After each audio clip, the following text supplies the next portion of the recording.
안녕 여러분. 저번 영상 보신 분들은 알겠지만 제가 드디어 취뽀에 성공하지 않았습니까? 1월부터 지원을 시작을 했고 지금은 11월이잖아요. 그러니까 백수 기간이 한 10달 정도 됐고 물론 그 10달 안에 학생 논문도 쓰고 이렇게 했지만 좀 많이 지원을 하고 면접도 봤는데 많이 떨어지고 막 그랬거든요. 아무래도 외국인이다 보니까 다른 자국민들에 비해 기회가 조금 적은 건 사실인 것 같아요.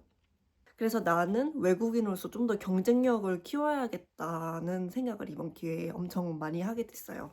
제가 하고 있는 일을 말씀드리면 저는 독일의 한 대학의 교육학과 박사과정에 지금 들어간 지 3주 됐습니다. 3주. 근데 교육학과라고는 했지만 과가 그렇게 딱히 중요한 것 같진 않아요. 왜냐면 저 동료를 포함해서 교수님도 다 심리학과 출신이세요. 그래서 교육학과? 심리학과를 나왔지만 교육에 좀 더 관심 있는 심리학과. 그리고 저는 반대로 생각하면 교육학과를 나왔지만 심리에 좀 더 관심 있는 교육학과. 이렇게 생각하시면 될 것 같습니다. 과보다는 어떤 프로젝트인지가 더 중요한 것 같아요. 교수님이나 같이 일하는 동료 웹사이트 보면 어떤 저널을 썼는지 볼 수 있거든요. 그 저널의 그런 다이렉션을 보고서 이런 방향으로 나아가는 팀이구나 이렇게 생각하면 될 것 같습니다. 그래서 제가 말하고자 하는 거는 교육학과, 나 뭐 심리학과 나왔는데 교육학과 못 가는 거 아니야? 이게 아니라 팀의 그런 분위기를 보세요. 팀의 저널의 분위기를 보고 그리고 내가 만약에 공고를 봤으면 이 공고가 어디 쪽으로 가고 있는지 이 프로젝트에 관해서 연구를 하고 싶은지 그 부분이 가장 중요한 포인트인 것 같습니다. 그러니까 홈페이지가 한 군데로 잘 되어 있는 곳은 많이 못 본 것 같아요. 저는 어떻게 해서 찾아봤냐면 대학교 홈페이지, 내가 가고 싶은 대학교, 뭐 최고, 그리고 job 이걸 그냥 구글에 치면 대학교 홈페이지마다 채용 공고가 뜨거든요. 그러면 거기서 우리 대학에서는 이런 박사과정을 모집합니다. 뭐 포스덕을 모집합니다. 뭐 이렇게 나와요. 그래서 그런 거를 보고 많이 정보를 얻었고 이거는 교육학과나 심리학과 한정인데 여기서도 알아봤고 교육 심리학 교육학과나 심리학과에 관한 그런 박사과정이나 박사 후 과정 학생들을 뽑는 모집 공고가 많이 나와요. 그래서 여기서 보고 많이 지원을 했고 그리고 독일의 한 가지 한국에서는 조금 드문 케이스인 경우인데요. 독일에서는 그냥 공고가 없어도 지원을 하더라고요. 그리고 저도 여기서 놀란 게 우리 알바 같은 거 구하면 보통 그 알바 천국이나 뭐 알바몬 보잖아요. 근데 독일은 카페에 들어가서 아니 나 지금 이거 내 이력서고 나 지금 카페에서 일하고 싶은데 혹시 생각 있니? 생각 있으면 연락 줘. 이렇게 한대요. 진짜 완전 이해할 수 없죠. 여기도 똑같아요. 제가 이번에 어떻게 합격을 하게 된 거냐면 어느 날과 다름없이 그 웹사이트 CPID 거기에서 보고 있었어요. 근데 되게 흥미로운 박사후 과정 연구원을 뽑는 거예요. 이 프로젝트 너무 재밌을 것 같은데 박사후 과정 연구원인 거예요. 근데 난 박사가 아니잖아요. 저 박사후 과정 연구원 뽑는 거 봤다. 근데 안타깝게 난 박사가 아니다. 혹시 박사도 구하세요? 이렇게 했더니 한번 얘기를 나눠보자는 거예요. 그래서 제가 얘기요? 하면서 얘기를 나눴죠. 그래서 이렇게 해서 저는 결국 마지막 루트로 합격을 한 케이스고요. 이런 방법도 있다. 그러니까 되게 적극적으로, 능동적으로 기회를 잡으셔야 합니다. 그럼 어떻게 프로세스가 되냐? 프로세스는 이력서 및 자소서를 먼저 제출을 합니다. 우선은 공고를 주의 깊게 살핀 후 초점에 맞춰서 써야 되는데 박사 과정을 모집합니다. 이렇게 띡 올라오지 않아요. 이번 프로젝트는 성별의 교육적 차별에 대한 프로젝트로 그리고 연령대는 유아를 대상으로 합니다. 이런 프로그램 랭귀지에 익숙하신 분을 선호합니다. 이렇게 나와요. 이제 그거에 맞춰 자소서를 쓰는 거죠. 내가 예를 들어 성차별에 관심이 있다. 세미나를 되게 관심 있게 받고 그리고 내가 했던 것도 있을 수 있겠죠. 내가 레포트를 썼던 거나 그리고 저 같은 경우는 그런 조교로 일을 했었잖아요. 그럼 이런 연구에 이렇게 참여를 했다. 이런 걸 좀 많이 어필을 했어요. 근데 만약에 근데 나 이런 거 없어. 나는 그냥 학교 열심히 다니고 이제 박사를 하고 싶은데 이런 경험이 없다. 이럴 수 있잖아요. 그러면은 무조건 나는 여기에 흥미가 있다, 배울 의지가 있다, 이런 거를 많이 어필하시는 게 좋을 것 같습니다. 그렇게 이력서를 내시면 운이 좋으시면 이제 면접을 받겠죠. 근데 저 같은 경우는 면접 기회는 다 받았던 것 같아요. 왜냐면은 제가 아무래도 다른 석사 학생들보다 나이가 있고 그냥 독일 석사 학생들보다는 좀 한 게 많아요. 뭐 진짜로 선생님으로 일도 했었고, 그리고 연구 참여도 했었고, 뭐 이렇게 하니까 연락은 좀 많이 왔어요. 근데 문제는 그 후죠. 면접에서 다 떨어진 거죠. 왜냐? 독일어 때문이에요. 근데 이것도 다 달라요. 어떤 박사과정 학생들은 독일어를 안 해도 돼요. 특히 공대? 독일어 하는 공대 못 봤어요. 다 영어 써요.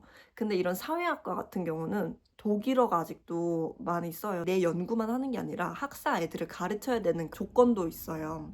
내가 독일 학생을 독일어로 수업을 한다?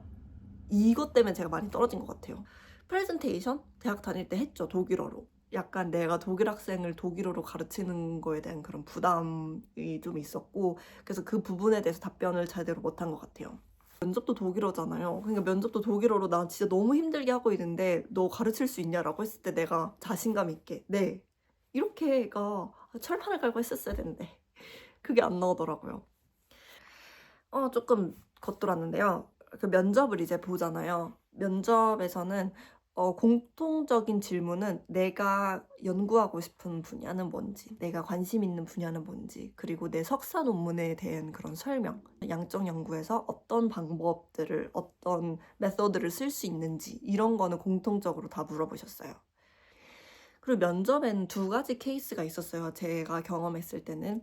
내 석사 논문에 대한 프레젠테이션을 했어야 되는 그런 면접 타입이 있고, 먼저 첫 번째, 내 석사 논문 프레젠테이션을 짧게 만들어서 내 석사 논문은 이러이러했고 결과는 이러했고 어떤 방법을 썼다. 이제 이런 추 연구를 이런 거를 보완을 해야 된다. 그래서 이거를 지금 프로젝트랑 연결시키면 금상첨화겠죠. 내가 석사 논문을 해서 이러이러한 점이 내 연구에서 부족하다고 느껴졌는데 너의 프로젝트에 참여하면 내가 이거를 좀 더 발전시킬 수 있을 것 같아 라고. 근데 제가 느낀 게 질문이 굉장히 날카로워요. 되게 자세하게 물어보더라고요. 저 1시간 반 걸렸어요 그때. 두 번째 타입으로는 research proposal, 교육 불평등에 대한 거에 대해서 네가 하고 싶은 리서치를 디자인해와라, 이런 것도 있었어요. 그러면 그렇게 되면은, 그리고 리서치 프로포설 같은 경우에는 교수님 퍼블리케이션을 한번 읽어보시면 이런 부분에 대해서 이렇게 연구를 하셨구나, 이런 거를 보면 이제 방향이 살짝 보여요. 이런 거를 좋아하시는구나. 그러면 당연히 그런 거에 조금 맞춰서 내 리서치 프로포설을 할 수 있겠죠. 면접 전에 그 교수님의 저널을 한 몇 가지를 읽고 가요. 그렇게 해서 나 이 저널 봤는데 너무 재밌게 읽었고 인상 깊게 읽었다. 근데 그 부분에서 내가 하고 싶은 부분이 교수님이 이미 저널로 썼더라. 그래서 나는 너랑 같이 일을 하고 싶다. 궁금증을 갖는 것도 되게 긍정적인 리액션을 보였던 것 같습니다. 많은 실패 끝에 아래는 팁입니다. 여러분들은 부디 처음부터 잘 하시길. 당연히 될 줄 알았어요. 그렇게 뭐 무한 반복을 하다 보면 어느 날 합격이 옵니다. 그러면 합격이 오면은 교수님이랑 면담을 해요. 뭐 어떤 네 PhD 방향이 어떻게 될 것인지 이런 얘기를 하고, 그리고 문제는 계약서까지가 5달이 걸렸다. 저 그래가지고 떨어졌나? 저는 심지어 연락 준다고 해놓고 한 달이 연락이 없어가지고 안 됐다 싶어서 교수님 그때 말씀한 거 너무 재밌었고 좋은 시간이었고 이번엔 안타깝게 기회가 안 됐지만 뭐 다음에 봤으면 좋겠습니다, 이렇게 썼거든요. 그랬더니 교수님이 아직 프로세스 중이라고 기다리라는 거예요. 그래서 내가 진짜 된 건가 이게? 대학이 일 처리가 많이 늦다, 이런 걸 미리 감안을 좀 하셨으면 좋겠습니다. 아마 급여도 궁금하실 것 같은데, 급여는 TV13이에요. 사실 구글에 치면 나오거든요. 근데 혹시 귀찮으시니까 제가 알려드릴게요. 엔지니어 박사들은 대부분 100%를 받아요. 100%가 뭐냐? 내가 40시간 일했으면 40시간에 대한 돈을 받아요. 근데 사회과학은 50%, 주에 20시간만 일할 수도 있고 75%, 30시간만 일할 수도 있어요. 근데 물론 그렇게 일을 하면 박사를 3년 안에 끝낼 수가 없어요. 무슨 말인지 알겠어요? 40시간을 일해야 되는데 돈은 50%를 받는 거죠. 약간 이런 게 사회과학은 좀 많아요. 왜냐면 사회과학은 돈이 없으니까. TV 가이드센에 100%로 들어가게 되면은 4,600유로, 그리고 세금을 떼면 2,800유로래요. 많다. 2,800유로. 많네요. 그리고서 그 다음에 흔한 게 75%, 사회과학대 75%도 많이 있거든요. 75%는 세전 3,400유로고 세금 떼면 한 2,100유로 정도 된대요. 그리고 50%도 되게 흔하죠. 50%가 2,300유로 세전, 그리고 세금 떼면 1,600유로 이렇게 된다고 합니다. 많은 분들이 생각했을 때 박사도 학비를 내고 다닌다고 생각을 하는데 이게 아니에요. 약간 직장같이, 그리고 비자도 학생 비자가 아니라 연구원 비자로 받게 되거든요. 뭐 궁금한 점을 제가 박사 지원을 할 때 궁금한 점을 몇 개를 적어봤는데 좀 도움이 되셨으면 좋겠고, 전 사실 돈을 얼마 많이 받나 이것도 되게 궁금했었거든요. 그리고 독일어를 꼭 해야 되나? 이제 독일어를 꼭 해야 되는 거는 과마다 다르다. 엔지니어는 독일어 안 해도 된다. 하지만 사회과학 계열은 독일어 하는 게 좋다. 해야지 된다. 해야 된다. 라고 말씀드리고 싶습니다. 우선 제가 생각난 건 여기까지라 한번 여기까지 영상을 만들어 봤는데, 혹시 궁금한 게 더 있다, 이런 거 답변했으면 좋겠다라고 하는 거 댓글로 남겨주세요. 제가 아는 한 최대한 답변하도록 하겠습니다. 영상 끝까지 시청해주셔서 감사하고요. 저는 이만 일을 하러 가보겠습니다. 안녕. 알겠어. I know the sun is up and I got things to do, but I don't think I've got the energy to move, and I go back to my dreams again.